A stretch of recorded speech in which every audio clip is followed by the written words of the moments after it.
વલસાડ એસઓજીની મોટી કાર્યવાહી. પારડીના સરોધી ગામમાંથી શાકભાજીને જેમ ઉગાડેલો ₹37 લાખથી વધુની કિંમતના ગાંજાના છોડનું ખેતર ઝડપી પાડ્યું. વલસાડ જિલ્લા સ્પેશિયલ ઓપરેશન ગ્રુપને મોટી સફળતા હાથ લાગી છે. પારડી તાલુકાના સરોધી ગામમાં ખેતરની અંદર ગેરકાયદેસર રીતે કરવામાં આવતી ગાંજાની ખેતીનો પોલીસે પર્દાફાશ કર્યો છે.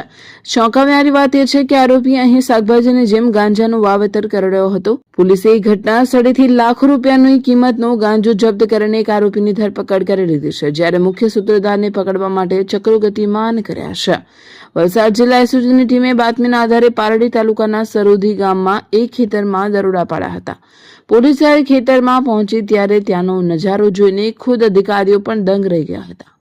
ખેતરમાં સામાન્ય શાકભાજીની જેમ જ ગાંજાના છોડનું મોટા પાયે વાવેતર કરવામાં આવ્યું હતું. એસઓજીની ટીમે ત્વરિત કાર્યવાહી કરીને ખેતરમાંથી અંદાજે 74.310 કિલોગ્રામ ગાંજાના લીલા છોડ જપ્ત કર્યા છે, જેની બજાર કિંમત 37,15,000 જેટલી આંકવામાં આવી રહી છે. પોલીસ તપાસમાં સામે આવ્યું છે કે માત્ર 12 પાસ થયેલો એક યુવક આખી ખેતી સંભાળતો હતો.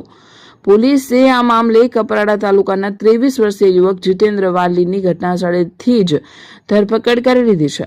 જોકે આ કાળા કારોબાર પાછળનો મુખ્ય સૂત્રધાર હર્ષિલ પટેલ નામનો વ્યક્તિ હોવાનું સામે આવ્યું છે, જે હાલ પોલીસ પકડથી દૂર છે. વલસાડ પોલીસે પકડાયેલા આરોપીની આખરી પૂછપરછ શરૂ કરી છે અને મુખ્ય સૂત્રધાર હર્ષિલ પટેલને ઝડપી પાડવા માટે અલગ અલગ ટીમો બનાવીને તપાસના ચક્રો ગતિમાન કર્યા છે.